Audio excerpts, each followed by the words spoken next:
Hola, hola, buenas noches.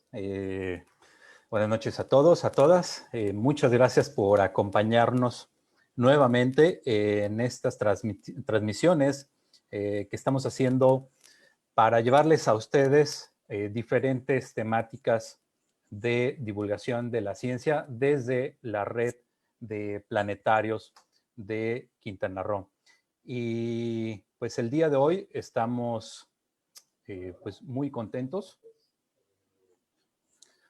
Estamos muy contentos de poder contar con un aliado cercano de los planetarios. En un momento se los vamos a presentar. Pero antes, pues déjenme recordarles que pues a través de la red de planetarios, que lo conformamos los planetarios de Cancún, de Playa del Carmen, de Cozumel y de Chetumal, formamos la red de planetarios aquí en Quintana Roo. Es una red única en México y pues en esta contingencia y en estos momentos de estar resguardados, de estar en casa, pues hicimos y hacemos todo lo posible por llevarles y continuar con nuestras actividades, por llevarles charlas de divulgación, por llevarles talleres, para que ustedes aprendan, para que ustedes tengan un momento de esparcimiento, para que aprendan. Y pues el día de hoy vamos a hablar y el doctor José Ramón Valdés nos va a platicar acerca de un tema que muchos de ustedes habrán visto en últimas fechas, en últimos días o semanas en los medios, y es este asteroide llamado 1988 RO2 y que pues forma parte de uno de los millones de asteroides que tenemos cerca de nosotros. Nos va a platicar un poco más adelante el doctor José Ramón acerca de dónde están estos cuerpos, por dónde transitan, cuáles son sus características. Y todo esto, el principal objetivo es transmitirles a ustedes información confiable, transmitirles lo que sabemos y lo que los expertos saben de estos temas sin entrar en amarillismos y sobre todo pues para aprender, para conocer y para recibir información fidedigna y confiable. Entonces, pues yo creo que el día de hoy va a ser una charla muy, muy amena. Les recuerdo que pueden mandarnos todas sus preguntas y sus comentarios a través de las conexiones que estamos haciendo con los 4 planetarios de Quintana Roo y todas las personas que nos están amablemente compartiendo. Aprovecho para pedirles que nos sigan en sus redes sociales, en Facebook, para que estén atentos a todo lo que hacemos y para que sigan disfrutando de las actividades de divulgación que llevamos hasta ustedes. Entonces, pues ya para entrar en materia, les voy a presentar al licenciado Hernán Herrera. Él es el director adjunto de Apropiación Social del Conocimiento aquí en el Consejo Quintanarroense de Ciencia y Tecnología, quien nos va a leer un poco acerca de la trayectoria de José Ramón y comenzaremos posteriormente. Entonces, adelante, licenciado Herrera.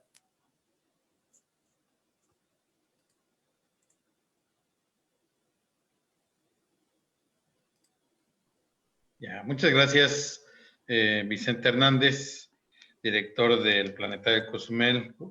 Doctor José Ramón Valdés, bienvenido a Quintana Roo. Bienvenido a este programa novedoso de la red de planetarios, cuyo propósito es estar más cerca de la gente con información científica. Quiero decirles a todos que el doctor José Ramón Valdés es investigador titular de la Coordinación de Astrofísica del Instituto Nacional de Astrofísica Óptica y Electrónica, conocido como INAOE por sus siglas, y que es uno de los centros públicos de investigación científica del Consejo Nacional de Ciencia y Tecnología. Es decir, el CONACYT tiene centros de investigación y este es uno de ellos que está en la ciudad de Puebla. Se le conoce mucho porque allí está ubicado el GTM, el Gran Telescopio Milimétrico. Es un telescopio enorme, ubicado en el volcán Sierra Negra. Tiene un radiotelescopio de 50 metros de diámetro. Que tiene capacidad para investigar temas tan diversos como constitución de los cometas, atmósferas planetarias, exoplanetas, nacimiento y evolución de estrellas, el crecimiento de las galaxias, cúmulos de galaxias.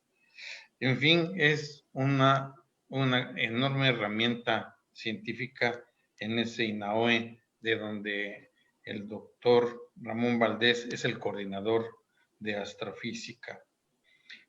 Él es miembro también del Sistema Nacional de Investigadores. Se formó en la carrera de licenciado en Física y Matemáticas por el Instituto Superior Pedagógico de Liepelsk, Rusia, en 1985. Ya no está joven nuestro amigo.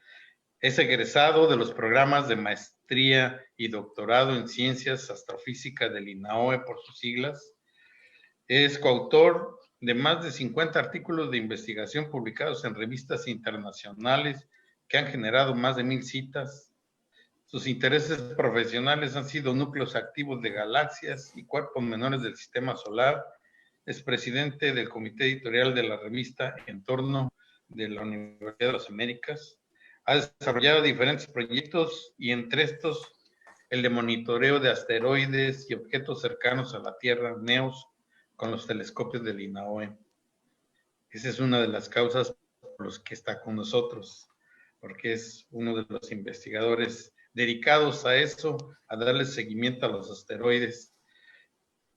Y menciono también que a la red de planetarios desde hace 2 años hicimos contacto con él y nos ha asesorado y otros investigadores del INAOE para realizar las adecuaciones a los observatorios astronómicos que tenemos en la red de planetarios, en Cozumel, en Cancún, en Playa del Carmen y en Chetumal, para que podamos incorporarnos a un proyecto internacional que, aunque parezca ficción, en ese proyecto se le da seguimiento a cuerpos, a asteroides que pudieran significar algún riesgo para la Tierra. Entonces, doctor, muchísimas gracias y pues adelante con la charla. Muchas gracias, muy buenas noches a todos los que nos están viendo a través de las páginas de los planetarios, del sistema de planetarios. Bueno, en primer lugar quiero agradecer muchísimo a todos los buenos amigos que tengo allá en la red de planetarios, a Hernán, en fin, a todos a Vicente por esta invitación. Y justamente en la noche de hoy quería platicarles un poco, voy a empezar a compartir la presentación que tengo preparada para la noche de hoy. Entonces quería platicarles un poco en particular de este asteroide que se llama, así como ven ustedes ahí, 52768-1998 OR2, en particular de este asteroide porque han aparecido algunas noticias en los últimos días de que este asteroide podría provocar una catástrofe en la Tierra, lo cual les voy a mostrar que no es cierto, y un poco platicarles de manera general qué es lo que está haciendo la comunidad astronómica internacional para defender la Tierra de un problema que ya hemos reconocido y es efectivamente el peligro que pueden representar estos asteroides que hoy en día los conocemos como asteroides cercanos a la Tierra para nuestro planeta. Entonces, vean, como el segundo título de la plática es Datos para no preocuparse. Espero que al final de la plática todos puedan irse a dormir tranquilamente porque no va a pasar nada con este asteroide mañana, ¿no? Entonces, lo primero que tenemos que responder efectivamente es ¿qué es 1998 OR2? Y hay que responder a esta pregunta de qué es un asteroide y cómo uno de estos objetos se puede convertir en lo que hoy conocemos como un asteroide cercano a la Tierra, es decir, un objeto realmente peligroso para la Tierra. Debemos recordar, y aquí si ustedes se fijan en la imagen que está en la parte inferior derecha de la imagen, aquí tenemos una distribución de cómo están las órbitas de los planetas en el sistema solar con respecto a la posición que ocupan con respecto al Sol. Estos números que ustedes ven acá en el eje horizontal es la distancia, la distancia promedio de las órbitas de los planetas con respecto al Sol. Está expresado en una unidad particular que usamos en astronomía, que se llama la unidad astronómica, que es la distancia promedio de la Tierra al Sol. Entonces, por eso es que ven ustedes ahí que la Tierra está a una distancia astronómica. Y si ustedes se van un poco más hacia afuera, hacia la parte exterior del sistema solar, ven que entre las órbitas de Marte, que está a 1.5 unidades astronómicas, y Júpiter, que está a 5.2 unidades astronómicas, hay una zona en el sistema solar que le llamamos el cinturón principal de asteroides. Todo indica que en esta zona se debió haber formado otro planeta del tipo rocoso, es decir, de los planetas interiores del sistema solar. Recordemos que Júpiter ya es un planeta gaseoso dentro del sistema planetario. Entonces pensamos que aquí se debió haber formado otro planeta. Sabemos que los planetas se forman por aglomeración de partículas pequeñas que chocan a muy bajas velocidades, se van aglutinando, van creciendo y partículas cada vez mayores van chocando hasta que dan lugar a la formación de los planetas. Lo que ocurrió en esta zona del sistema solar es que Júpiter ya estaba formado, es el planeta más masivo del sistema solar, y entonces la propia gravedad de Júpiter impidió este proceso de formación de un nuevo planeta entre las órbitas de Marte y Júpiter. Y entonces todo este material que debió haber formado parte de este planeta rocoso, pues es lo que tenemos hoy ahí desperdigado en lo que conocemos como el cinturón principal de asteroide, que la masa total de todas estas partículas, que van desde pequeños centímetros hasta varios kilómetros, pensamos que sea similar a la masa de la Luna, ¿no? Entonces, ¿por qué es importante estudiar este tipo de objetos? Bueno, por dos razones fundamentales. Una, porque son efectivamente residuos de esta nube de donde se formaron los planetas en el sistema solar. Recordemos que la Tierra tiene una edad de 4.500 millones de años, entonces esa es la edad que le asignamos a nuestro sistema solar. Entonces es material primigenio de esta nube de la cual se formaron los planetas, y entonces nos interesa saber de qué estaba hecha, de qué estaba constituida, para entender mejor el proceso de formación de los planetas. Y la otra razón importante por la cual estudiamos estos objetos es porque si ustedes observan en esta distribución de cómo están las órbitas, ven que hay, bueno, esto es lo que llamamos un histograma, ¿no? Estas zonas en azul es lo que llamamos un histograma, es el número de asteroides que tienen determinadas distancias promedios al Sol. Y si ustedes ven, ahí hay algunos huecos donde parece que faltan asteroides. Y si ustedes ven, todos estos huecos corresponden a lo que nosotros llamamos resonancias orbitales con Júpiter. Por ejemplo, la resonancia 3.1 significa que si hay un asteroide que esté justamente en esta zona, mientras Júpiter da una vuelta alrededor del Sol, este asteroide da 3 vueltas alrededor del Sol. Entonces, estos procesos dinámicos, estas interacciones dinámicas que ocurren, pues una de las consecuencias es que botan estos asteroides del cinturón principal y se pueden mover hacia la parte interior del sistema solar. Si alguno de estos objetos se mueve hacia la parte interior del sistema solar, evidentemente puede convertirse adquieren una nueva órbita alrededor del Sol, porque abandonan el cinturón de asteroides, se siguen moviendo alrededor del Sol, pero pueden adquirir una nueva órbita que los pueda llevar a producir un encuentro con la órbita de la Tierra. Y entonces, en el caso particular de los que la órbita del nuevo asteroide puede interceptar la órbita de la Tierra, son los que se conocen como asteroides cercanos a la Tierra.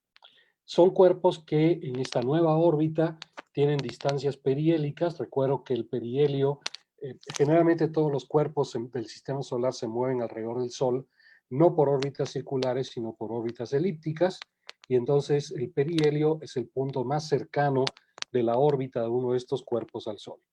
Entonces las distancias perihélicas de estos objetos pueden ser de 1.3 unidades astronómicas, y si recordamos la figura anterior, si la Tierra está entonces a 1 unidad astronómica, significa que estos objetos pueden llegar a estar a 0.3 unidades astronómicas de la Tierra. ¿Es una distancia grande, es una distancia pequeña? Bueno, depende, ¿no? Son aproximadamente 45 millones de kilómetros y unas 130 veces la distancia media de la Tierra a la Luna, que es de unos 384.000 kilómetros. Dentro de este grupo de asteroides cercanos a la Tierra hay un subgrupo que son un poco más peligrosos y que le llamamos los asteroides potencialmente peligrosos, PHA por sus siglas en inglés, que son un subgrupo de estos asteroides cercanos a la Tierra que pueden, fíjense, pueden estar ahora a 0.05 unidades astronómicas de la Tierra, es decir, 7.5 millones de kilómetros, unas 20 veces la distancia media de la Tierra a la Luna. Recuerden que aquí estamos hablando de valores promedios, lo cual significa que puede haber asteroides que estén mucho más adentro, algunos mucho más afuera. Y quiero que presten atención a la imagen que está ahora en la parte inferior derecha de la diapositiva que les estoy mostrando. Todas esas órbitas que ustedes ven ahí, eso no es un dibujo, es un modelo que tenemos de las órbitas de estos asteroides potencialmente peligrosos que conocemos. Y si ustedes ven, muchos de esos asteroides, las órbitas de muchos de esos asteroides interceptan efectivamente la órbita de la Tierra. Entonces, es por eso que estos objetos se convierten en un objeto necesario de estudio, porque está claro que cualquiera de estos objetos puede producir, en el caso de que entren en una órbita de colisión con la Tierra, podrían producir alguna catástrofe en nuestro planeta.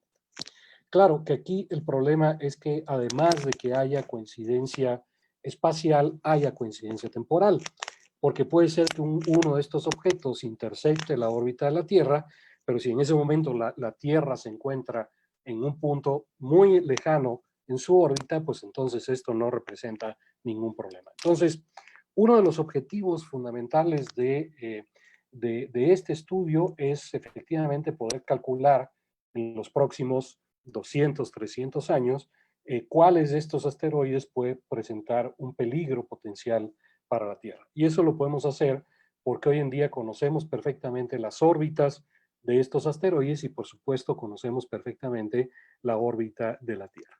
Entonces, de manera que si queremos responder qué es este asteroide 1998 OR2, pues la respuesta sencilla es que es un asteroide potencialmente peligroso. Quiero aquí señalarles que este problema que tenemos hoy en día del estudio de los asteroides cercanos a la Tierra y de los potencialmente peligrosos es un esfuerzo internacional que está haciendo la comunidad astronómica internacional para tratar de descubrir la mayor cantidad de estos objetos. ¿Por qué tiene que ser un problema de colaboración internacional? Definitivamente porque el problema es que son muchos objetos. Ahorita les voy a platicar un poco de lo que conocemos hoy en día de la población de asteroides cercanos a la Tierra. Y entonces el hecho de que son muchos, pues entonces nos impone la necesidad de que muchos observatorios, de que muchos grupos de astrónomos, tanto profesionales como amateurs, se dediquen al estudio de estos objetos. Entonces, como esto es un esfuerzo internacional que está haciendo la comunidad astronómica internacional para tratar de encontrar los que nos faltan y para caracterizar los que ya conocemos, entonces nos hemos puesto de acuerdo y hay una oficina, que es la Oficina de Planetas Menores de la NASA. Ahí ven ustedes la dirección de internet, pueden entrar ustedes y checar ahí toda la información que hay, que es una oficina que se dedica justamente a coleccionar todas las observaciones que se hacen de estos asteroides en el mundo. Efectivamente, vean esta imagen que yo les he puesto ahora, La imagen que tenemos en la parte izquierda de la presentación, digamos que son los 3 tipos de asteroides cercanos a la Tierra fundamentales que existen. Son los asteroides del tipo Amor, los asteroides del tipo Atenas y los asteroides del tipo Apolo, básicamente por sus características orbitales. Y ven ustedes que prácticamente hay 2 que son muy peligrosos, que son los asteroides del tipo Apolo y del tipo Atenas, porque sus órbitas interceptan la órbita de la Tierra, y un poco menos peligroso, pero no dejan de serlo, los asteroides del tipo Amor.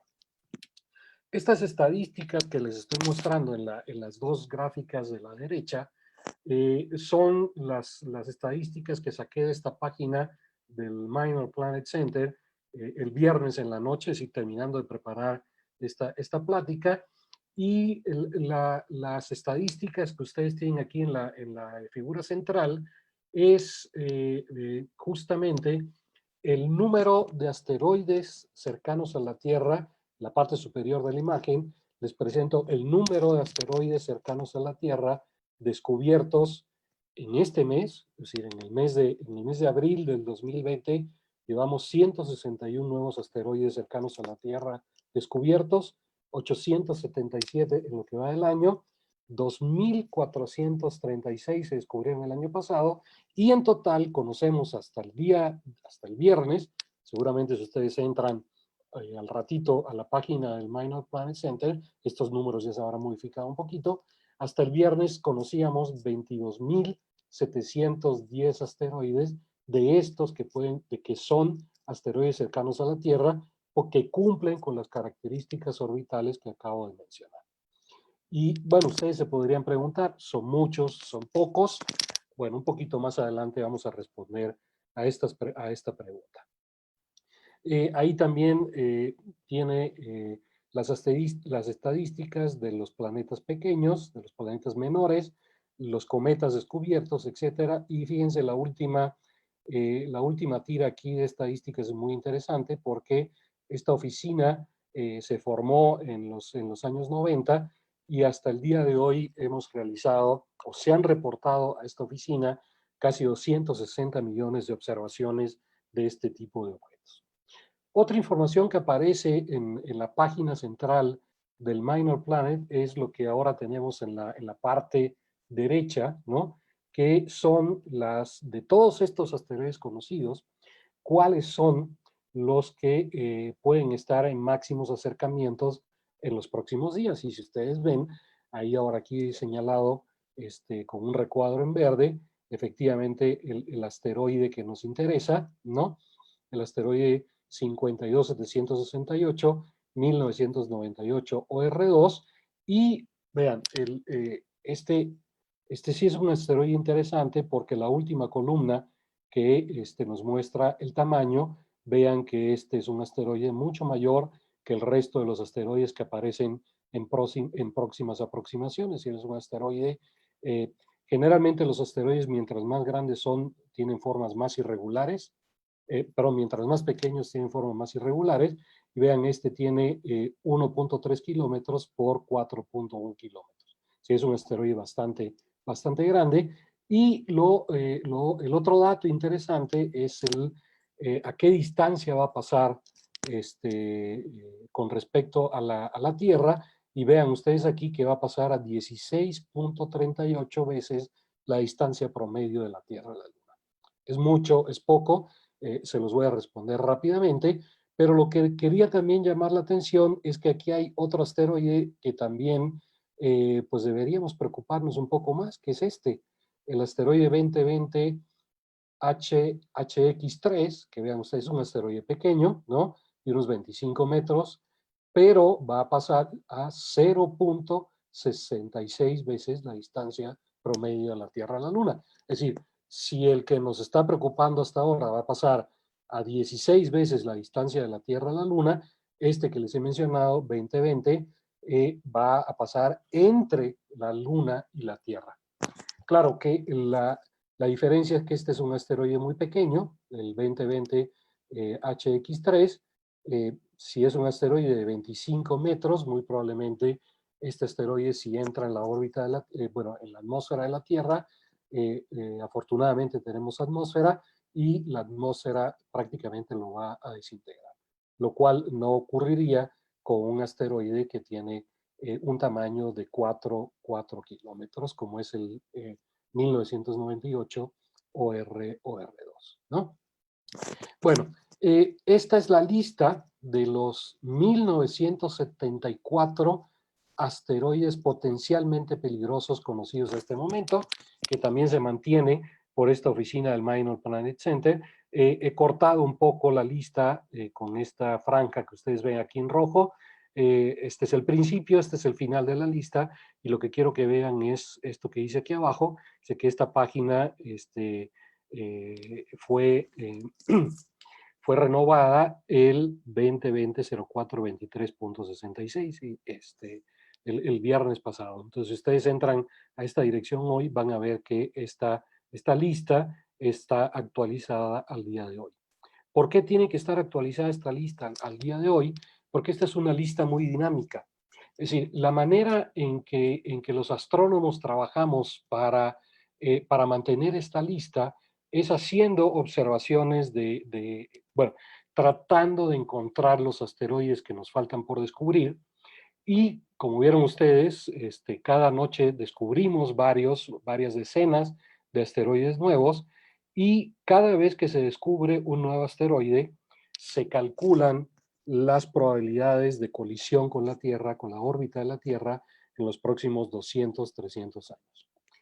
Simplemente aquí el problema es que cuando nosotros descubrimos un nuevo asteroide, en pocas noches de observación, estamos muestreando un pedazo de la órbita muy pequeño, y entonces la determinación de los parámetros orbitales puede ser un poco imprecisa. De manera que a medida que se van haciendo nuevas observaciones de estos asteroides, las órbitas se recalculan. Cada vez que se recalcula una órbita, se vuelve a recalcular la probabilidad de colisión con la Tierra, y entonces lo que sucede es que estas listas son muy dinámicas. A medida que vamos teniendo mejores órbitas, pues entonces algunos de ellos, con el nuevo cálculo de la probabilidad de impacto, pues estas probabilidades se hacen muy bajas, y entonces esos salen de la lista.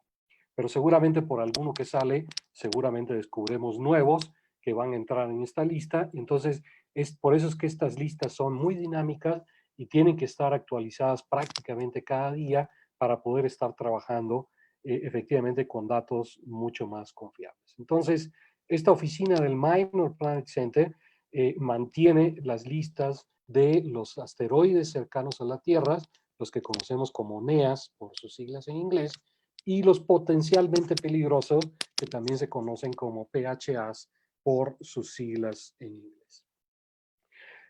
Con las siguientes imágenes les quiero mostrar que este asunto de las colisiones en el sistema solar no es para nada una excepción. Yo diría que es bastante común, o son bastantes comunes, los choques entre los cuerpos del sistema solar. Todos conocemos perfectamente, y ahí ustedes lo tienen muy cerca, ¿no? El gran cráter de Chicxulub en la península de Yucatán, que sabemos que estuvo provocado por un asteroide entre 10 y 11 kilómetros de diámetro, es decir, muy grande, prácticamente el doble del que nos ocupa ahorita, y que fue el que provocó este cráter que dio lugar a la extinción no solamente de los dinosaurios, sino de aproximadamente el 75% de las especies vivas hace 64 millones de años. En la imagen superior a la derecha les muestro una imagen de la superficie del planeta Marte, que siendo Marte un planeta que tiene una estructura superficial muy compleja, lo ven ustedes ahí en este relieve que está muy complejo. Sin embargo, una de las zonas de uno de los polos del planeta es muy plana.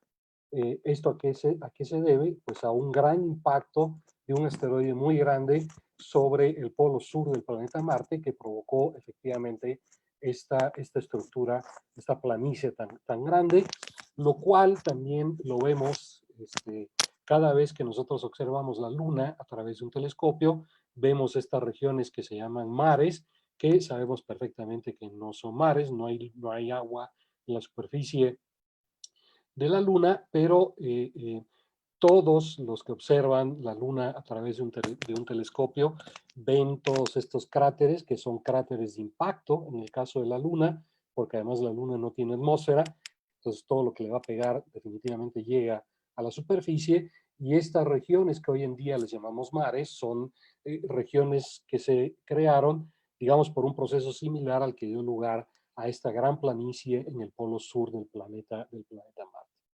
Incluso los asteroides que hemos podido observar, los más grandes, o aquellos que han sido objetos de visitas de algunos satélites, de algunas misiones espaciales, y que podemos tener imágenes de muy alta resolución de estos asteroides, vemos que los propios asteroides están llenos de cráteres, sobre todo aquellos que están, bueno, en fin de cuentas, todos provienen del cinturón principal.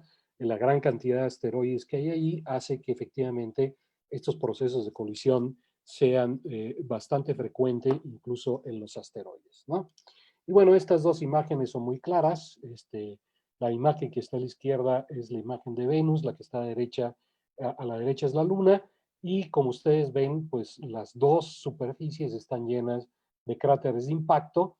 La Luna, ya les mencioné, no tiene atmósfera, y Mercurio, además de que tampoco tiene atmósfera porque es el planeta más cercano al Sol, la atmósfera que tenía se evaporó justamente por la cercanía con el planeta, con el Sol, y además en el caso de Mercurio, pues el problema es doble porque el 99% de la masa del sistema solar está concentrado en el Sol, entonces muchos de estos asteroides que adquieren órbitas nuevas, pues son absorbidos por el Sol, y muchos de ellos, evidentemente, como ustedes ven, han producido cráteres en la superficie del planeta. Entonces, estos eventos de colisión son bastante frecuentes en el sistema solar. Respondiendo entonces a la pregunta que hacíamos hace un ratito, ¿cuántos asteroides cercanos a la Tierra pensamos que existen? Y esta es una imagen que nos ofrece muchísima información de los conocimientos actuales que tenemos sobre la población de asteroides cercanos a la Tierra. Estas curvas que tenemos acá representadas en azul es una estimación del número de asteroides que deben existir en función de su tamaño. Si ustedes observan el eje horizontal, el eje que está en verde, es una escala logarítmica del tamaño de los asteroides, y en la escala vertical que tenemos a la izquierda, lo que tenemos es representado el número acumulativo de asteroides cercanos a la Tierra que debe existir en función de su tamaño. Y bueno, aquí nos saltan a la atención varias cosas. En primer lugar, que los asteroides más grandes, ¿no? Vean ustedes, por ejemplo, asteroides mayores a 1 kilómetro, ¿no? Los asteroides más grandes son menos, afortunadamente, ¿no? Y aquí tenemos otra línea en rojo, que es de lo que nosotros pensamos que existe, la población que existe, que es la línea en azul. La línea en rojo nos indica los que han sido descubiertos. Entonces, vean ustedes el problema que tenemos es que aproximadamente a partir de unos 400, 500 metros, aproximadamente estas dos curvas, repito, la curva azul o las curvas azules que representan estimaciones del número de asteroides cercanos a la Tierra que debe existir en función de su tamaño, y la roja que representa el número de asteroides que conocemos, pues como ustedes ven, estas dos curvas empiezan a separarse. Entonces, una pregunta muy frecuente que nos hacen es: ¿cuáles son los asteroides más peligrosos, los grandes o los más pequeños? Pues yo diría que ahora tenemos un gran problema con los asteroides pequeños, porque como ustedes ven, en una población de aproximadamente varios millones de asteroides cercanos a la Tierra, si recuerdan el número que les presenté anteriormente, solo conocemos del orden de 23.000, 24.000 asteroides. Entonces, el problema es que nos faltan muchos asteroides por descubrir. Efectivamente, los asteroides grandes, pues la gran mayoría de los asteroides grandes los conocemos, entonces les puedo asegurar que el 95% de los asteroides mayores a 1 kilómetro de tamaño ya los hemos descubierto y ninguno de ellos representa un peligro para la Tierra en los próximos 200, 300 años.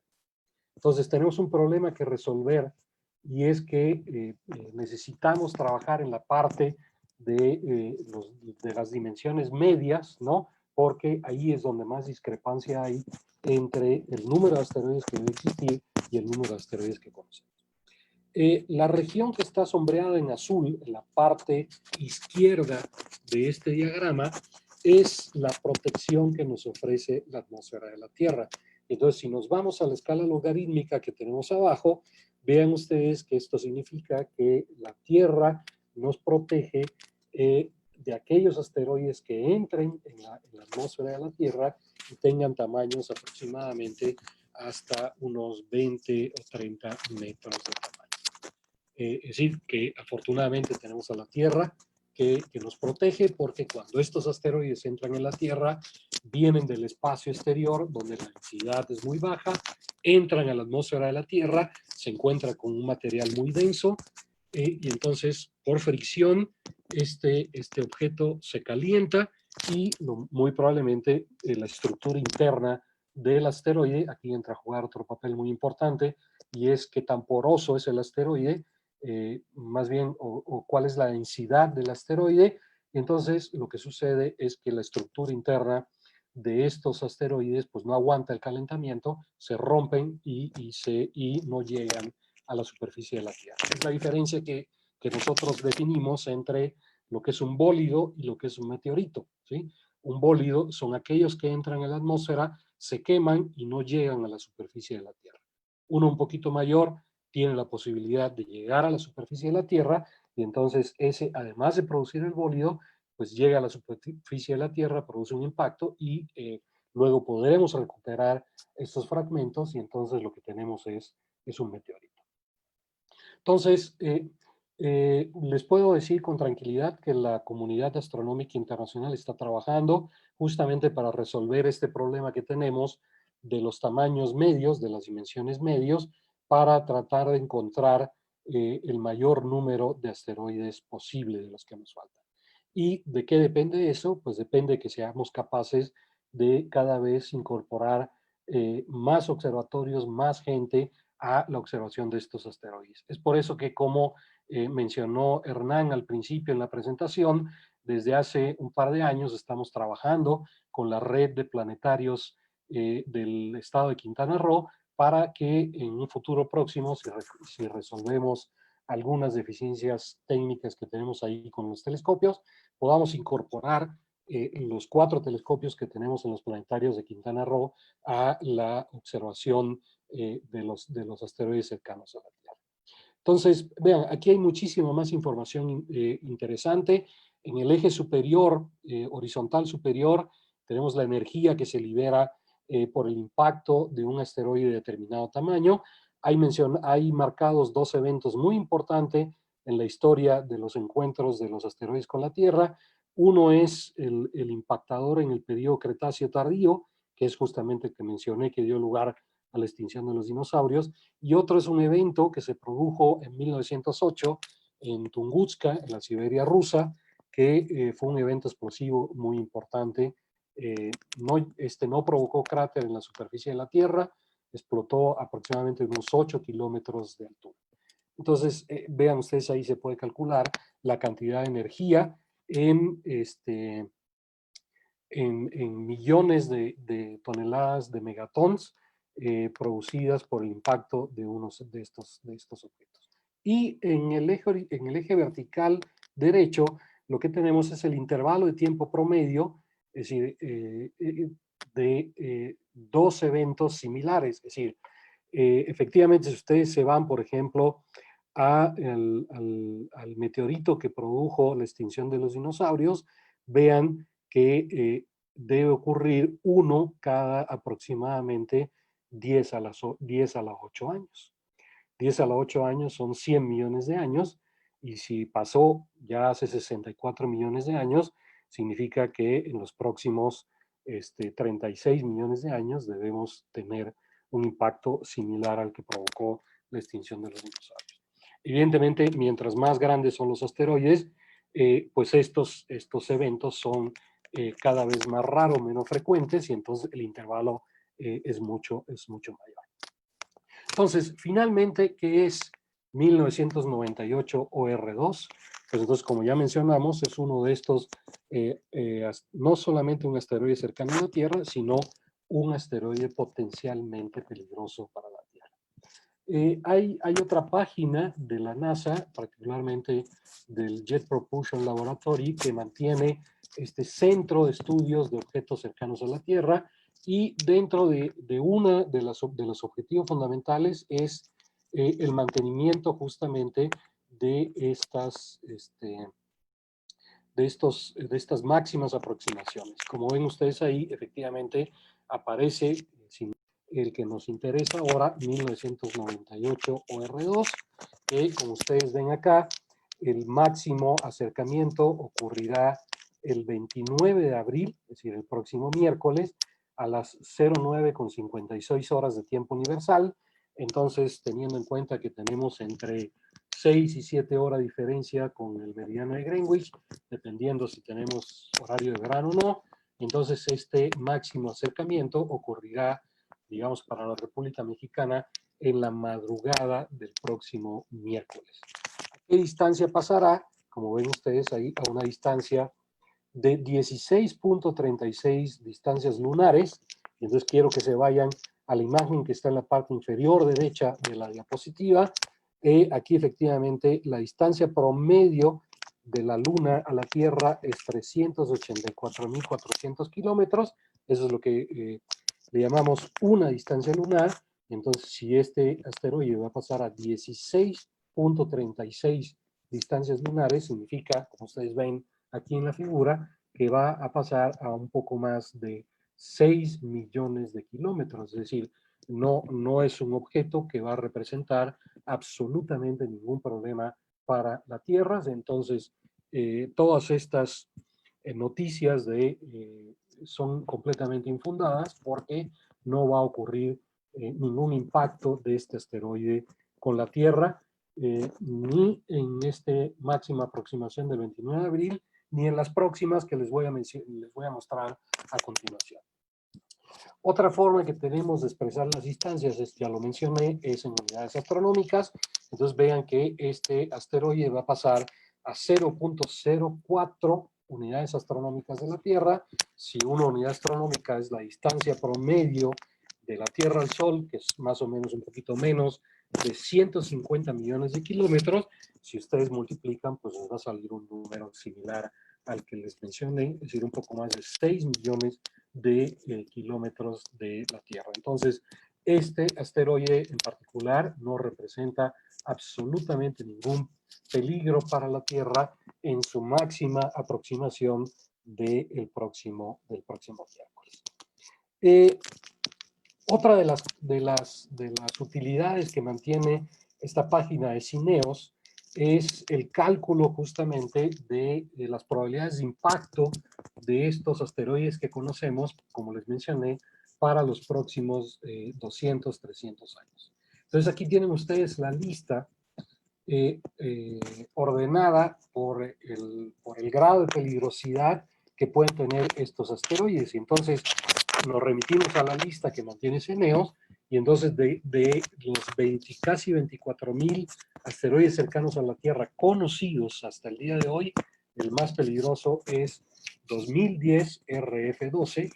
Estas son denominaciones provisionales de los asteroides, porque todavía necesitamos tener órbitas un poco más precisas para poderle dar una numeración definitiva al asteroide, como son, por ejemplo, el que ustedes ven un poco más abajo, 10.1955 Bennu o el 29075-1950 DA. Entonces, todos estos que tienen solamente números que corresponden al año en que se descubrieron son son nombres provisionales. Vean, este asteroide en particular, el 2010 RF12, tiene una probabilidad de impacto de 4.9 por 10 a la menos 2. Esto, en otras palabras, ¿qué significa?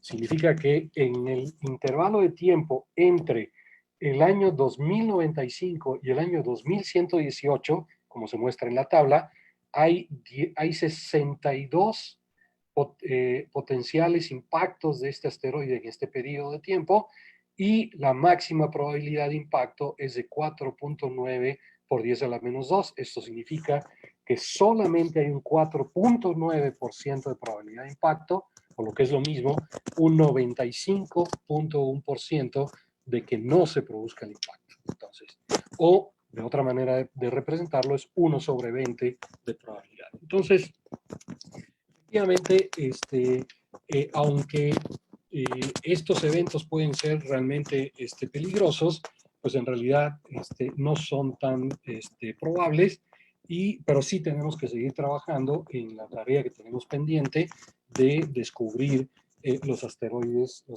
que nos faltan. Regresando a 1998 OR2, esta es la lista que mantiene CNEOS de las próximas aproximaciones de este asteroide, y como ustedes ven, aquí mostré varias aquí en verde, y si ustedes se van a la cuarta columna, que es la distancia en unidades astronómicas de cada una de estas aproximaciones, vean que en realidad ninguna representa un problema para la Tierra, al menos hasta el año 2149, que es la última ahí que marqué. En realidad las distancias son muy grandes y no tenemos que preocuparnos, en particular de este asteroide, en los próximos años, porque no va a producir ningún evento catastrófico con la Tierra.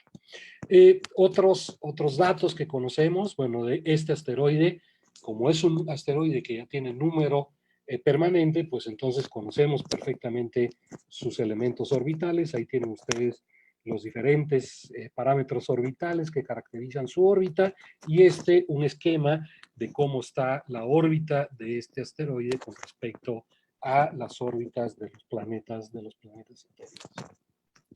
Bueno, aquí les quiero mostrar las últimas imágenes que tenemos de este asteroide de 1998 OR2. Este asteroide fue descubierto el 24 de julio de 1998 por un programa que tenía el JPL de la NASA para encontrar nuevos asteroides utilizando unos telescopios que tenía la Fuerza Aérea de los Estados Unidos en el observatorio de Haleakala en Hawái y también en Monte Palomar en California. Es este programa que se conoce como NEAT, ¿no?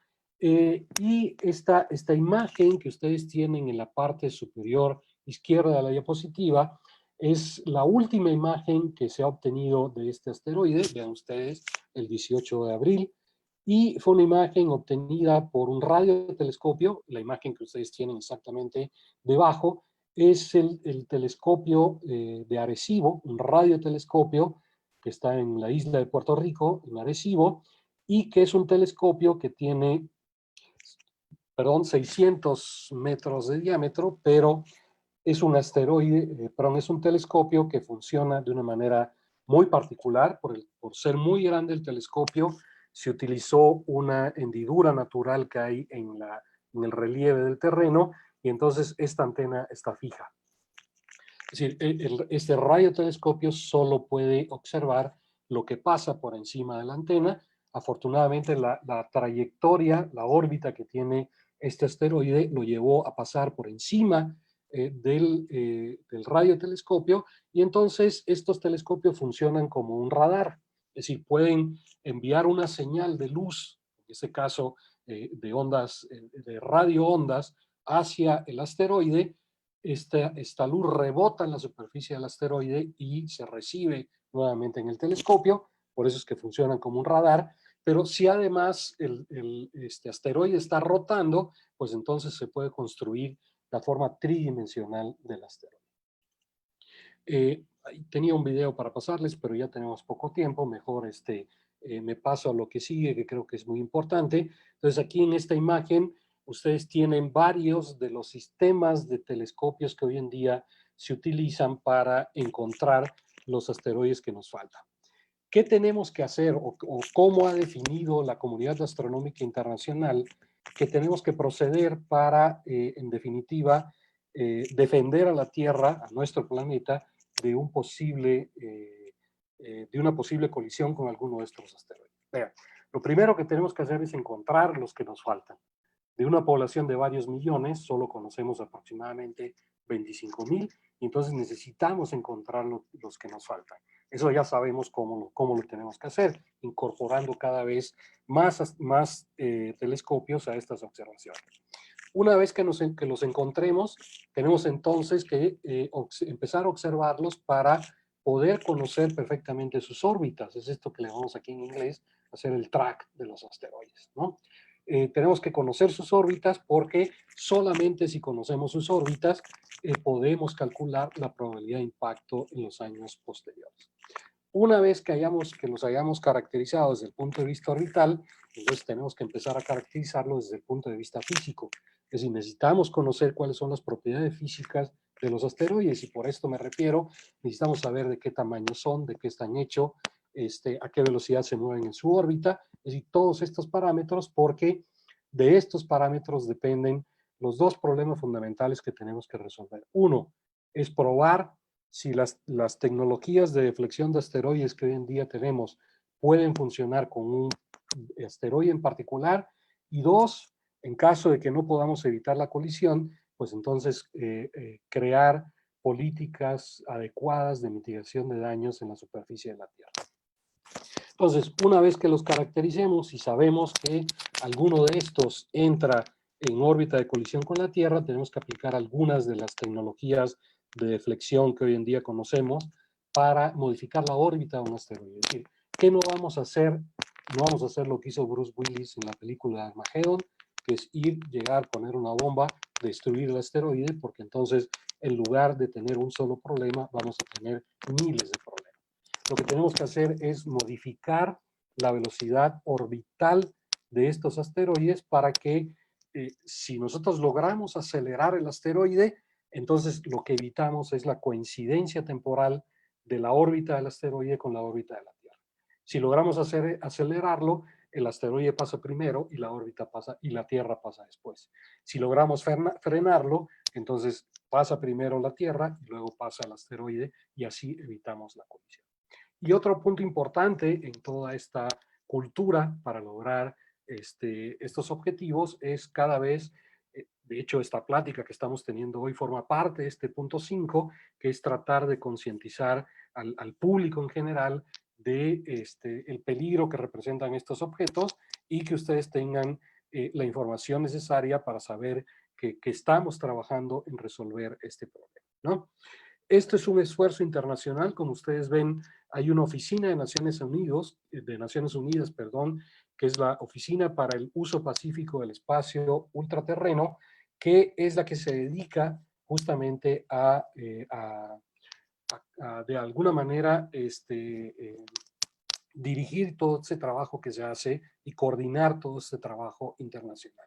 En particular, como un acuerdo de la Asamblea General de Naciones Unidas, se crearon dos grupos muy importantes. Uno es este que aparece en azul en la parte derecha de la imagen, que es el International Asteroid Warning Network. Es una red de alerta internacional de asteroide a la cual, por ejemplo, pertenece el INAOE, y que se dedica a hacer las observaciones que necesitamos para caracterizar, tanto desde el punto de vista de parámetros orbitales como parámetros físicos, de los asteroides. Y la segunda, la que está aquí en verde, es un grupo que es un grupo que lo que hace un grupo recomendador, en el cual participan todos los países miembros de Naciones Unidas que tienen agencias espaciales, que está trabajando justamente en definir cuáles son estas tecnologías de deflexión de asteroides. En particular, aquí les muestro las dos páginas, la página del Iowa y la página de SunPage, así la conocemos. Y si ustedes van y le dan clic aquí a los miembros de SunPage, vean que la Agencia Espacial Mexicana forma parte de los países miembros de SunPage. Bueno, aquí muy rápidamente para que ustedes vean por qué es importante determinar los parámetros físicos de estos asteroides, solo he hecho un par de simulaciones, ¿no? Ya sabemos que este es un asteroide que tiene 4 kilómetros, que va a una velocidad de aproximadamente unos 11 kilómetros por hora en la atmósfera. Y entonces, estas dos simulaciones que hicimos acá, efectivamente es qué pasaría si este asteroide llega a colisionar con la Tierra. Y son dos simulaciones dependiendo de que el asteroide sea rocoso o que el asteroide sea metálico. Muy rápidamente, si este asteroide fuera rocoso, ¿no? Como son el 85% de los asteroides, y llega a entrar a la Tierra bajo un ángulo de 30 grados, moviéndose a esta velocidad, pues produciría un cráter. Vean ustedes aquí en la imagen que está en la derecha, un cráter de más de 20 kilómetros, casi 800 metros. Si por el contrario este asteroide, en lugar de ser rocoso, fuera de hierro, vean ustedes ahora el cráter que produce es de casi 30 metros, perdón, de 30 kilómetros de diámetro. Entonces, es importante que nosotros hagamos la caracterización física de estos objetos porque, evidentemente, de las características físicas, prácticamente cada asteroide es un caso particular, ¿no? Entonces, en el INAOE, y en esto es lo que también queremos que se involucren los telescopios que tenemos en los planetarios, estamos trabajando en la determinación de estas propiedades físicas, utilizando la histórica cámara Schmidt que tenemos en Tonancintla. Es un telescopio de 80 centímetros de diámetro, donde estamos haciendo observaciones fotométricas para producir curvas de luz de los asteroides. Esto nos permite determinar algunos parámetros, como son el periodo de rotación, tener una idea del tamaño, de la forma que tienen los objetos, y además en Cananea Sonora, el INAOE tiene otro observatorio, tenemos un telescopio de 2 metros de diámetro, y ahí estamos haciendo espectroscopía de los asteroides para tratar de entender de qué están constituidos estos asteroides. Algo que no les he mencionado, pero otra cosa importante, es que el futuro de la minería va a estar en los asteroides. Entonces, también necesitamos saber de qué están hechos los asteroides.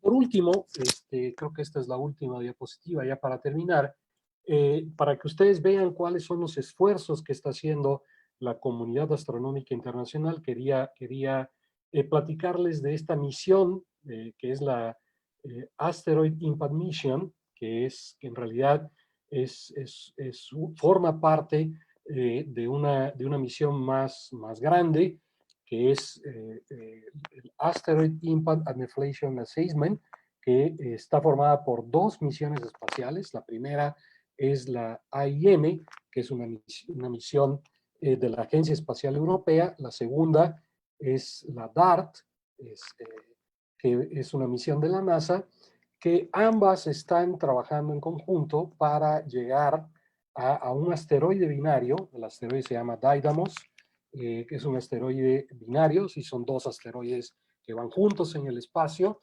El más grande es de 180 metros, el más pequeño es de 170 metros, se llama Didymon. Y entonces, la primera parte de la misión, es decir, el Asteroid Impact Mission, que es la parte de la Agencia Espacial Europea, se lanzará en octubre de este año, con destino, como ya les mencioné, a la luna de este asteroide.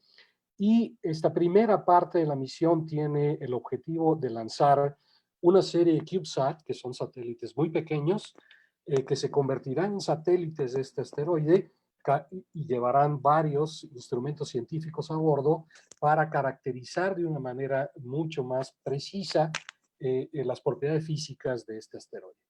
Una vez que AIM haga su parte, todos los datos referentes a las propiedades físicas de este asteroide se pasan a la segunda parte de la misión, es decir, a la misión DART de la NASA, que en julio del 2021 se lanzará y llegará en el 2022, interceptará el asteroide a 11 millones de kilómetros de la Tierra y producirá lo que se llama un impacto cinético.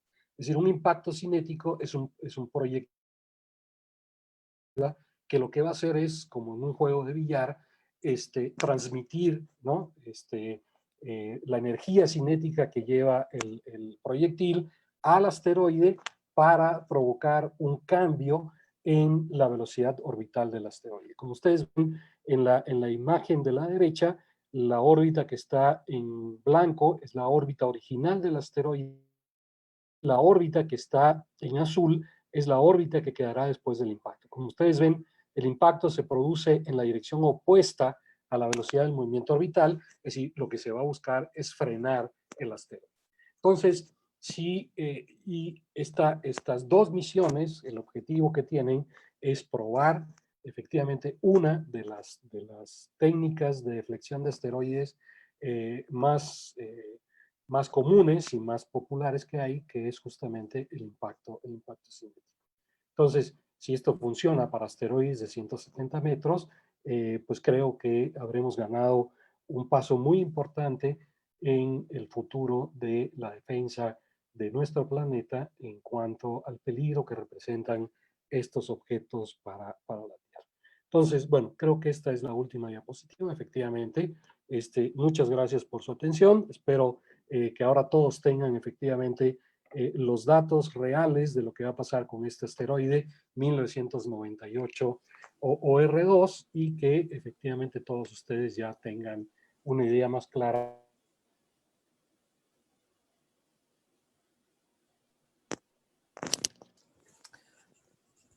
Muchas gracias, José Ramón.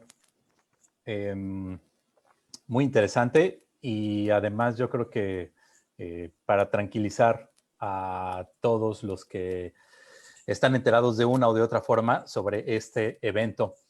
Rápidamente tenemos algunas preguntas y saludos. El internet está un poco inestable, así que les pedimos una disculpa. Pero bueno, vamos. Saludos de Jonathan y Gerardo desde Sonora. A lo mejor los conoces, a lo mejor están en el observatorio, son parte de los conocidos allá por Cananea. Patricia Santos, Pati Santos, una muy buena amiga de Cancún. ¿Hay datos para suponer cómo era la órbita del asteroide de Chicxulub o es una tarea inútil o imposible? Bueno, recuerden que este es un evento que ocurrió hace 64 millones de años, entonces en realidad no tenemos muchos datos de la órbita de este asteroide. Lo que sí hemos podido es aplicar los modelos, como les mostré. Tenemos un modo de modelar estos impactos y entonces, de acuerdo a las últimas expediciones científicas que se han hecho en el sitio del cráter, que se ha podido rescatar material, pues entonces podemos tener una idea de la física que se produjo en el impacto. Pero tener una idea de la órbita es extremadamente imposible porque es un evento que ocurrió hace muchísimos millones de años. Evidentemente los dinosaurios no nos dejaron reportes de observaciones del asteroide y entonces pues es muy complicado, ¿no? Muy bien. Angeli Kleine pregunta, ¿afectará gravemente a la Tierra con mareas, tsunamis u otros trastornos a las personas? Supongo que está hablando de 1998 del asteroide. Bueno, como ya vimos, no va a producir ningún evento catastrófico con la Tierra, va a pasar a una distancia extremadamente grande. Bueno, astronómicamente no es una distancia muy grande, pero completamente, digamos, a salvo la Tierra de cualquier interacción que pueda tener con el asteroide. Es un asteroide muy pequeño, 4 kilómetros, ¿no? Y entonces, desde el punto de vista de las interacciones que puedan ocurrir con el asteroide, pues no va a provocar absolutamente nada con respecto a la Tierra. Incluso en las simulaciones que hice y que les presenté, en caso de que un asteroide de este tipo llegara a producir un impacto sobre la superficie de la Tierra, un asteroide de este tamaño, de unos 4 kilómetros, las repercusiones fueran muy locales, ¿no? Entonces no hay es decir, un asteroide de este tipo no puede producir un evento a nivel global, a nivel de todo el planeta, como lo provocó el asteroide de la extinción de Chicxulub, que era un poco más grande. Además, este es un poco como patata, ¿no? Porque es 4 kilómetros por un eje y 1 kilómetro por el otro, entonces es muy achatadito, ¿no? Entonces, no produciría un evento local, seguramente, digamos, a lo mejor a escalas un poco más grandes, a lo mejor regionales, pero definitivamente no produciría eventos de tipo global. Ok, Gonzalo Almaraz nos hace varias preguntas. Una de ellas, ¿algún asteroide cercano a la Tierra podría albergar vida microbiana? Bueno, esto es algo muy interesante, y es decir, la visión que nosotros tenemos, que teníamos en los últimos años, de los asteroides y sobre todo los cometas, está cambiando drásticamente con todas estas misiones que se están diseñando. Algunas ya tuvieron éxito, en el futuro hay varias. Si ustedes se meten a la página de Sunpage, que ahí les mostré, en una de las pestañas de arriba hay un resumen de todas las pasadas misiones a asteroides y de todas las que están ahorita en proceso, incluso las que se están planificando. Entonces, nuestro conocimiento de los asteroides y sobre todo los cometas está cambiando drásticamente con estas misiones espaciales. Si recuerdan los resultados que produjo esta misión que fue al cometa, al Churyumov-Gerasimenko, cambió drásticamente pensábamos que los cometas eran muy aburridos, ¿no? Eran una bola de hielos muy aburrida, pero esto ha cambiado drásticamente. Entonces sí, efectivamente ya se han empezado a determinar algunos elementos microbianos en la estructura de los cometas. Pero yo creo que lo más importante en el futuro de los asteroides, y esto es algo que puede parecer ciencia ficción, pero cada vez va a estar más lejos de la ciencia ficción, es la minería de los asteroides. Ya hay varios asteroides que se han seleccionado como futuros targets, ¿no? Se le llaman como futuros objetivos de misiones espaciales, y definitivamente cualquiera de estos asteroides tiene un potencial mucho mayor en cuanto a recursos minerales que los que nos quedan en la Tierra y que nos estamos acabando a una velocidad vertiginosa. Muy bien. Esta pregunta de Gonzalo. ¿Algún día estos asteroides cercanos a la Tierra desaparecerán por el desgaste que sufren? Sí, eso es claro, que estamos hablando de periodos de tiempo que van probablemente algunos millones de años, ¿no? Pero definitivamente las órbitas de los asteroides se degradan, ¿no?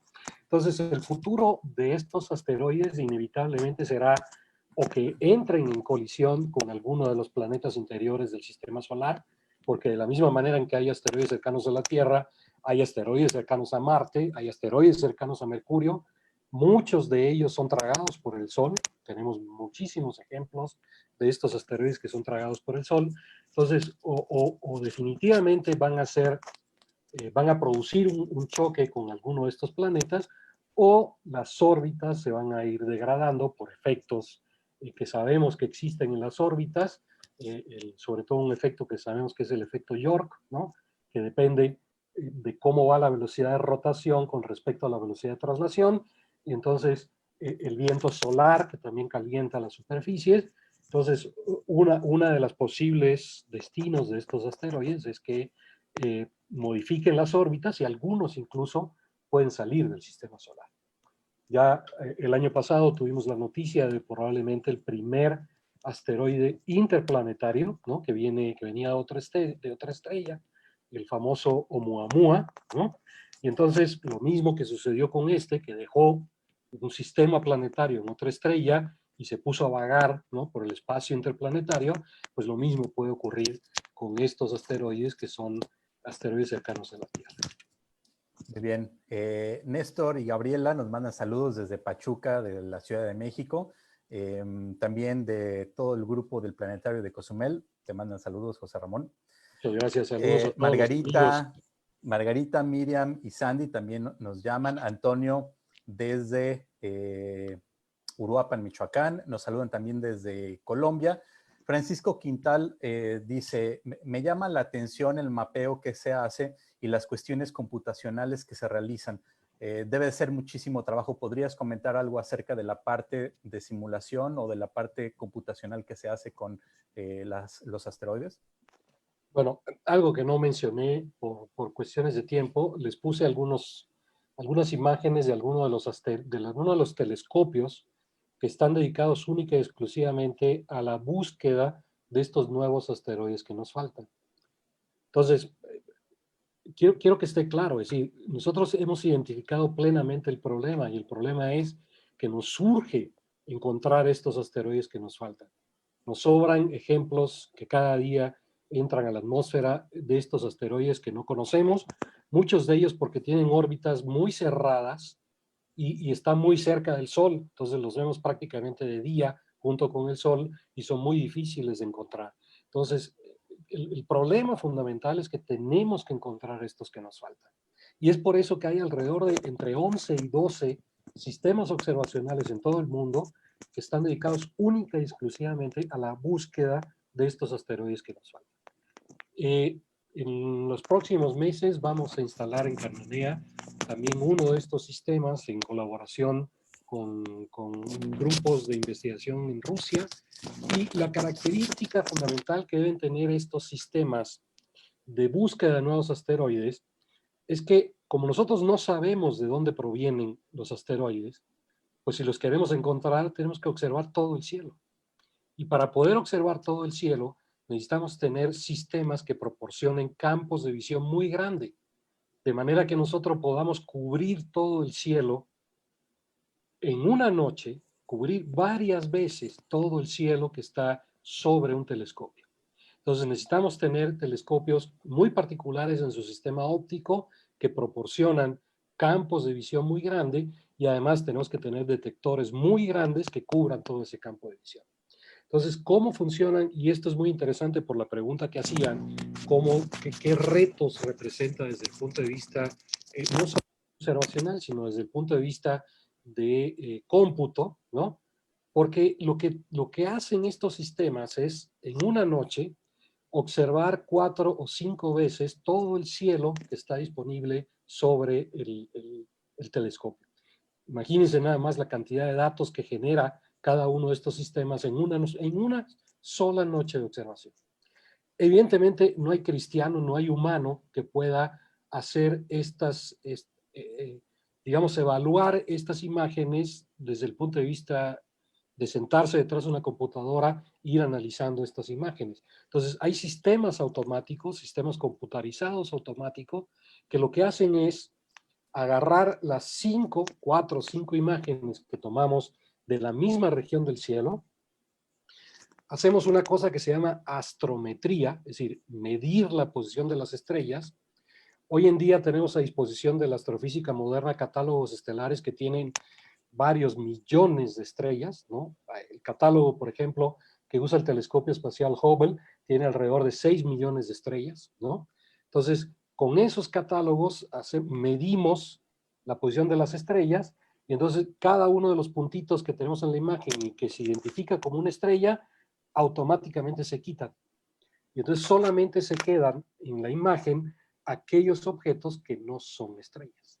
Entonces, si en el campo hay un asteroide nuevo, pues entonces en las 5 imágenes que yo tome de la misma región del cielo, al quitar las estrellas, el asteroide va a aparecer en 4 o 5 posiciones diferentes. Entonces se hace la astrometría de ese asteroide, que probablemente puede ser un asteroide nuevo, no necesariamente, y entonces esas mediciones se envían a la Oficina de Planetas Menores de la NASA, que a su vez la distribuye, para que ustedes vean qué complicado es todo este sistema, pero que funciona así cada noche, ¿no?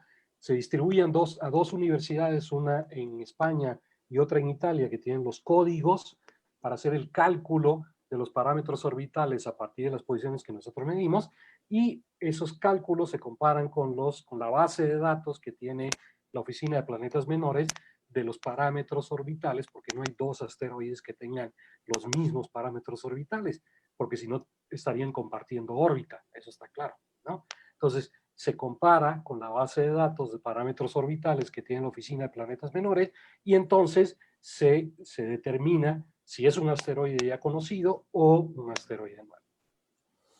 Si es un asteroide nuevo, se calcula la probabilidad de impacto con la órbita de la Tierra, aunque sea un pedacito muy pequeñito de la órbita el que se haya muestreado, se calcula la probabilidad del impacto, y si esa probabilidad de impacto es menor a 10 a la menos 6, aquí no nos andamos con juegos, ¿sí?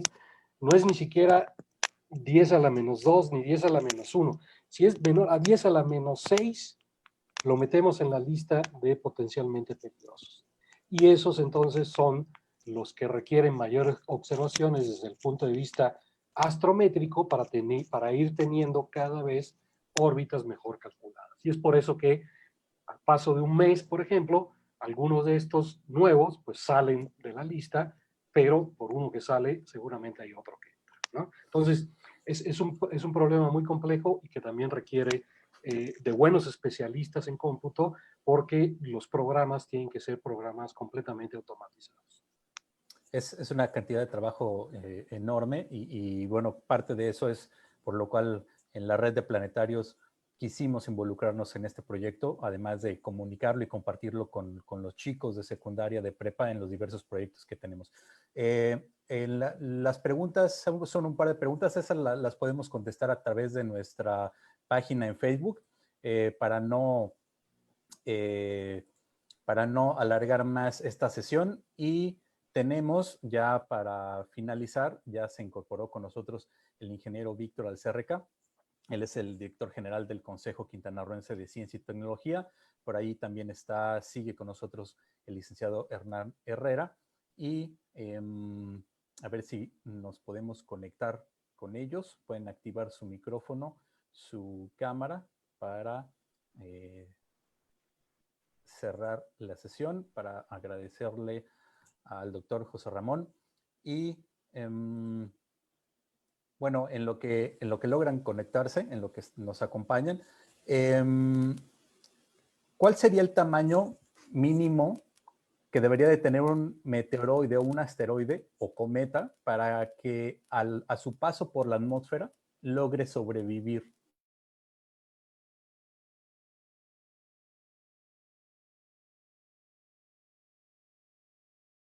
Perdón, tenía mi micrófono cerrado. Les dije que en general la atmósfera nos protege de aquellos que tengan entre 20 y 30 metros de tamaño, ¿no? Aunque esto es un problema mucho más complicado que decir un número, porque no es lo mismo que nos pegue uno de 30 metros que sea rocoso que uno de 30 metros que sea metálico. Entonces, uno de 30 metros metálico probablemente sobrevive al paso por la atmósfera y puede llegar a la superficie de la Tierra y producir un cráter y consecuentemente un meteorito, ¿no? No es lo mismo que nos pegue uno que entre a muy bajo ángulo en la atmósfera, porque si entra a un ángulo muy bajo en la atmósfera, atraviesa mucha atmósfera y entonces tiene mayor probabilidad de calentarse y desintegrarse. Si entras a un ángulo muy grande en la atmósfera, entonces tienes muy poca atmósfera y probablemente sí llegue a la superficie de la Tierra. Entonces, depende de muchas cosas, prácticamente depende de 3 parámetros fundamentales, depende de la velocidad orbital, del ángulo con que entre y de qué está hecho el asteroide. Pero en principio general, como los de piedra son los más comunes, son el 85% de los asteroides, pues entonces en esos términos decimos que si un asteroide tiene entre 20, 25 metros o menos, pues lo más probable es que se desintegre en la atmósfera y no llegue a la superficie de la Tierra. Alguien un poco más atrás nos preguntaba si hay, la pregunta no la encuentro, pero parafraseando un poco, ¿hay lugares preferenciales donde se impacten asteroides en la Tierra? No debe haber lugares preferenciales. Depende otra vez de la órbita que tenga el asteroide. Entonces, En la Tierra tenemos un problema y es que en la Tierra deberían existir muchos más cráteres de impacto. Si uno observa la Luna, ¿no? Uno se da cuenta que el bombardeo al cual fueron sometidos la Tierra y la Luna, porque están muy cerca, sobre todo en las primeras etapas de la formación del sistema solar, debió haber sido mucho más intenso. Entonces, la Tierra lógicamente tiene la atmósfera que nos protege, pero además recuerden que el problema es que la Tierra es un planeta que es geológicamente activo. Y entonces, por erosión de la superficie, muchos de los cráteres, sobre todo los más viejos, ya no existen, ¿no? Entonces, en realidad, si uno tuviera toda la historia, ¿no?, de todos los cráteres que han, de hecho, descubrir el cráter de Chicxulub fue muy complicado, porque hace 64 millones de años, evidentemente, la erosión ha sido muy importante. Entonces, si uno tuviera toda la historia completa de los eventos que han ocurrido en los 4.500 millones de años que tiene la Tierra, pues uno se daría cuenta que no hay lugares preferenciales para que caiga un asteroide en la superficie de la Tierra. Nos comenta Roberto Rojo, el director del Planetario de Playa. Bueno, en las películas siempre caen en Nueva York, ¿no? Pero esa es otra historia. Hola, Muy bien, Roberto. pues saludos hasta Chile, que también tenemos público. Saludos a Oklahoma. Juanpa, muchos saludos hasta Estados Unidos. Y Javier desde Cananea, muchos saludos también. Pues ya tenemos aquí al licenciado Hernán Herrera y al ingeniero. Entonces yo creo que pues podemos hacer la despedida de la charla, y las preguntas que queden pues las responderemos a través de la red de Facebook. Hernán. Muy bien. Excelente charla, José Ramón. Muchas gracias. Allí está el ingeniero Alcerca, ya nos puede, ya pues usted ya tiene el micrófono abierto. Adelante.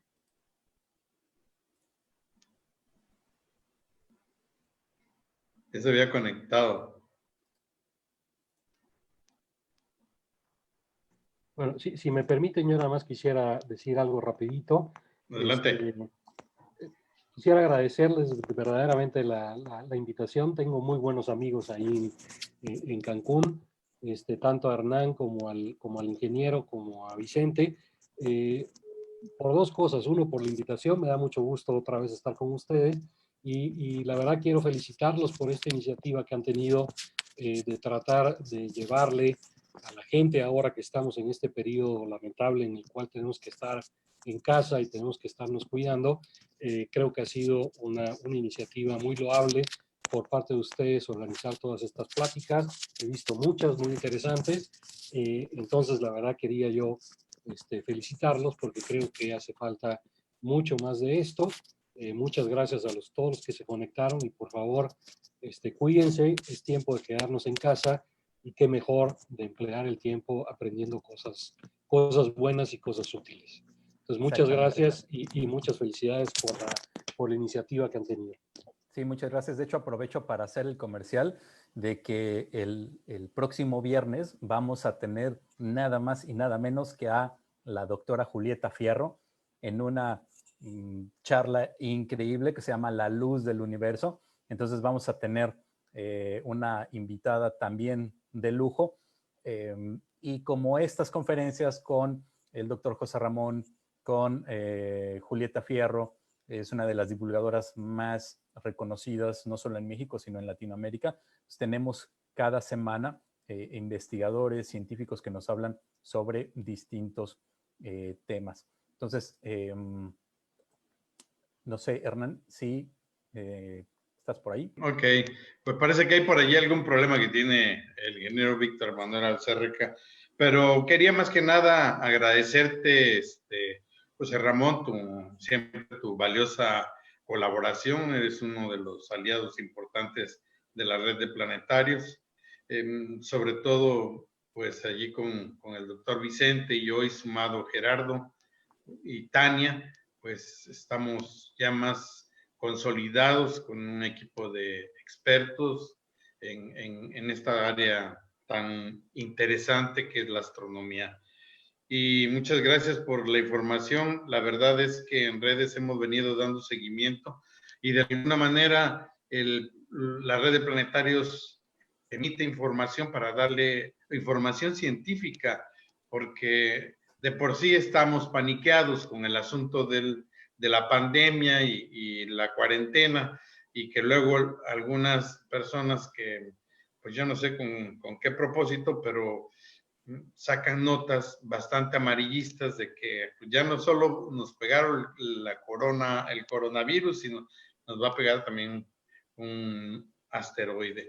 Entonces, muchas gracias porque ese es el propósito de esta red de planetarios, de que le proporcionemos, de que hagamos a ustedes, seamos el portavoz de esa información científica, porque pues es lo que nos permite actuar con mayor objetividad. Muchas gracias. A nombre de la red de planetarios te agradecemos. Y a todos los seguidores de la red, muchas gracias. A aquellos que se han reportado desde fuera del estado.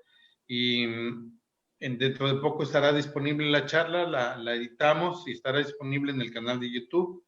Ya lo anunció el doctor Vicente.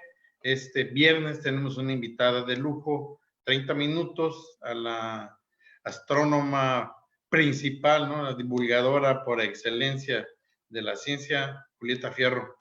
Estarán, y el anfitrión será el planetario de Chetumal, el Chocolcap. Así es que muchas gracias, José Ramón, y seguimos en contacto y pendientes. Gracias, doctor. Al equipo del planetario allá que te apoyó, ya se congeló la imagen. Decían que estaban espantados porque la luz se ha estado interrumpiendo, la energía eléctrica allí en Cozumel, pero bueno, ya volvió. Entonces, muchas gracias al equipo, que estén bien. Gracias y a todos, muchísimas gracias. Muchas gracias, José Ramón. Muchas gracias, licenciado Hernán. Y pues nos vemos en la siguiente ocasión. Muchas gracias a todos y pues terminamos esta transmisión en vivo. Que pasen buenas noches, cuídense y quédense en su casa. Hasta luego.